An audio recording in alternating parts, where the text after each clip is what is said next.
Good morning, I'm Claire Milverton, CEO here at One Spatial, and I'd like to welcome you to the second day of our Smarter Data, Smarter World conference. Yesterday we shared our vision for how unlocking the value in location data can make our world more sustainable, safer and smarter for the future.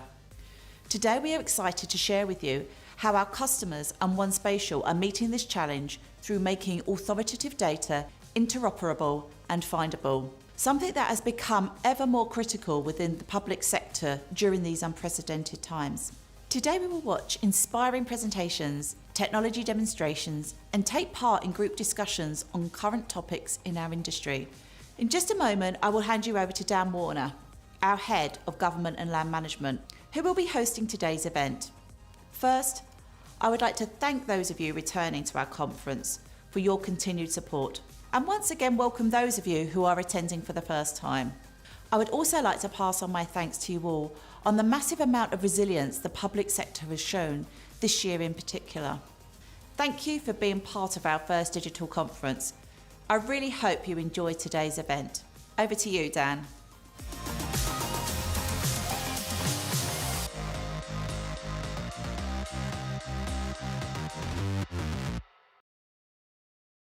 Good morning and welcome. I'm really excited to be opening day 2, the Government Day, where we have so many great presentations from our partners and customers. We are truly grateful that our speakers have taken time out of their hectic schedules to share their stories with us.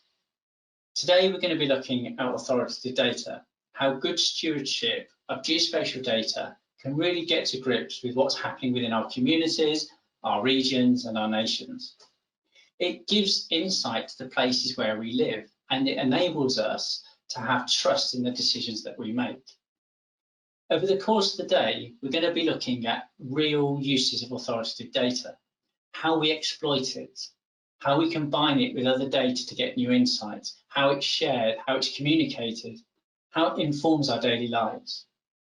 We're also going to be looking at SDIs that underpin this authoritative data, how they enable us to get new perspectives, new insights, which is really new insights into our communities, so we can better plan our future cities, our agriculture, our transport and utility infrastructures, how we respond at a local level to global challenges such as climate change. And we're really lucky today as we have presentations from organisations that are at the top table when it comes to authoritative data. We have Carol from Eurogeographics, who we all know really well from hosting my favourite conference of the year, the Data Quality Conference in Malta.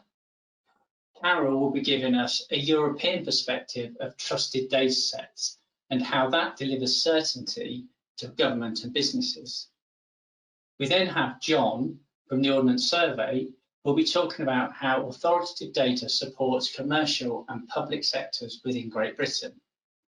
Following on from John, we have Eamon from Ordnance Survey Ireland, who will share how they supported the government's response to COVID-19 by combining information from the Office of Statistics with authoritative topographic data. We then have 2 great talks from the US, Chad from Caltrans, the Californian DOT, who's going to be explaining their data quality program. We then have Mark from the state of Michigan, who will walk us through their data framework platform. Then back to the UK, Christiana from the Greater London Authority will be talking about authoritative data and underground assets. And sprinkled in amongst all that, we have Seb, One Spatial CTO, who's going to give his insights to emerging trends and technologies. And then, of course, we've got the panel session hosted by Phil, which is talking about all things authoritative data. Globally, we are seeing governments rethink how public services are delivered to solve the important challenges facing our communities, our regions and our nations. In rebuilding the approach to delivering public services, it's recognised that to understand the context of the decisions that are made within government, we need to understand the communities where those decisions have an impact. And that's where authoritative data has always played a massive role. It's source data that we can trust. It has a known quality a known provenance. And from that, we can make evidence-based decisions on how public funds are spent and how services are delivered to you and me. But before diving right in, I thought it would be good to start by setting out the definition of authoritative data. So it's data that has a mandated use, where an authority, normally a public body, has a criteria to maintain it to a known level of quality in the context of its required use. So, what is driving the change in how public services are delivered? Well, firstly, it's our expectations. We are an on-demand society. We've become accustomed to accessing information within seconds from wherever we are. We have phones with numerous applications on that provide us with information or deliver us services, and many of them are dependent on spatial data and authoritative data to deliver those services to us. These applications deliver information within a closed environment, and by that I mean we are unwittingly filling out forms to close questions to access those services. So for example, if I'm using Just Eat, I need to tell them that I live in Cambridge, that I would like a Chinese, that I want a vegetarian meal, I want noodles, and I want my food delivered by 7 p.m. Or if I'm using Airbnb, I need to state I want a holiday in Devon. I want to be there during the first week of August. I want a 2-bedroom apartment with sea views. So we fill in these forms, and in return, we get information and services back. And this is what we now expect from government in our professional and our personal lives. And there's a really great example from Antrim in Northern Ireland, and it's the Noise app. If you have noisy neighbours, you log on to this app and you log in your location, the date, the time, and you provide a recording of the noise. And then the council come and evict your neighbours. Well, in reality, they write a strongly worded letter. But the point is that that exchange where we fill out a form and we get a service back has become the norm. But the bigger driver is the global challenges we face, such as climate change, population growth, and this year, COVID. Many of these challenges have a global to local impact, and governments need different information and to have different insights to understand the context of the decisions that they make internationally, nationally, regionally, and locally. And in each case, that's a different set of trusted data, authoritative data that needs to be integrated, from which we can build a coherent story of location to derive new insight, new knowledge. And it's that knowledge that enables us to make decisions we can trust. So if we take the example of increased flooding due to climate change, there are a myriad of decisions that need to be made both locally and nationally. So for emergency responders, they obviously need to understand where the flooding is.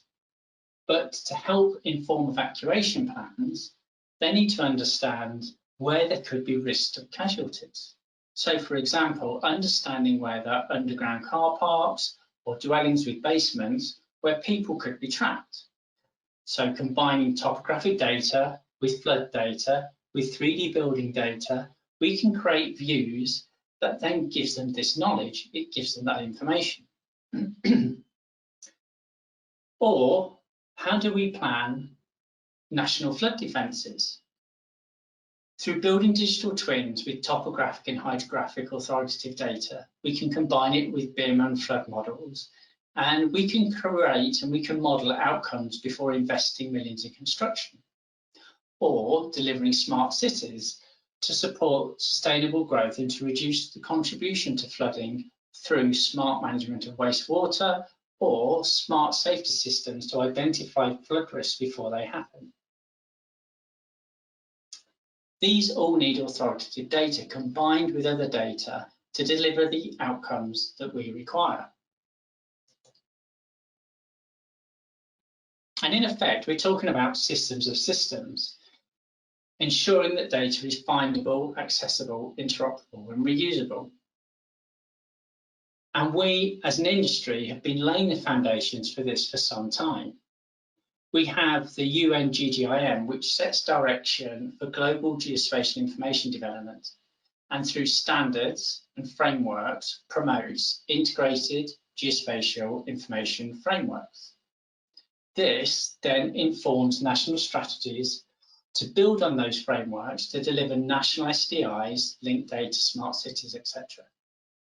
And we have seen many countries release national strategies and start to build frameworks for better sharing of data across government and public sector to drive innovation and to deliver knowledge needed to face up to the new challenges. So what does that look like? So here we've got a very simplified view of the frameworks that are informing the SDI on the left. So we've got standards, policies, unique identifiers, etc. And then we've got the SDI within an organisation where there would be quality frameworks in place to manage the creation and maintenance of the different data sets and the data products. Through master data management, we can create and maintain a coherent view of those different data sets. Then that data can be published via a portal to customers and to the public, all pretty standard stuff. But then we have the situation that Carol will be discussing, where we take data from different government organisations. For example, it could be from an environment agency, a national mapping agency, and a land registry, or it could be data from different countries to give a European view, very much like Inspire and ELF. Through the use of standards and linked identifiers and data sharing agreements, we can then create a new data set with new insights to derive new decisions at a European level. We can then dig a little bit deeper, which is what Eamon will be talking about later, where you're taking your authoritative data. In this case, in OSI's case, it was the Prime2 data set, and we use it as a fabric from which other non-spatial data is stitched in to unleash the power of that data by giving it a context of place.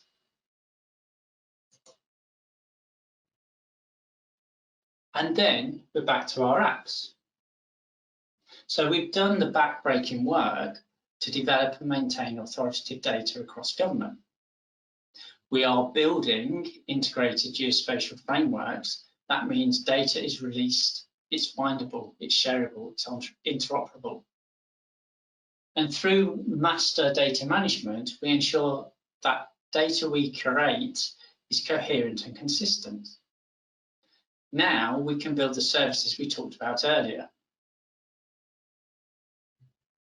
So, for example, if a utility wants to access assets under a street, it can, via an app, enter a location, it can say what assets it's maintaining, the dates of the planned work, and it will get back a traffic plan. So again, we fill in a form, and behind the scenes, the application uses street data from a national map agency, traffic and routing information. It might even take event information to see if the road's going to be busy. And then it provides that knowledge back. So the utility is enabled to make better informed decisions about the street works that it needs to undertake. So what next? Well, in all the examples that I've talked to date, it's been humans looking at the data. It's been humans filling in forms, getting information back from which we make decisions.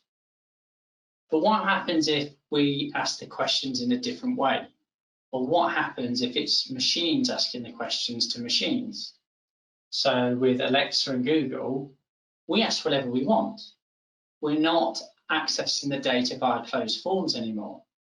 In this scenario, it needs data to be searchable from the web.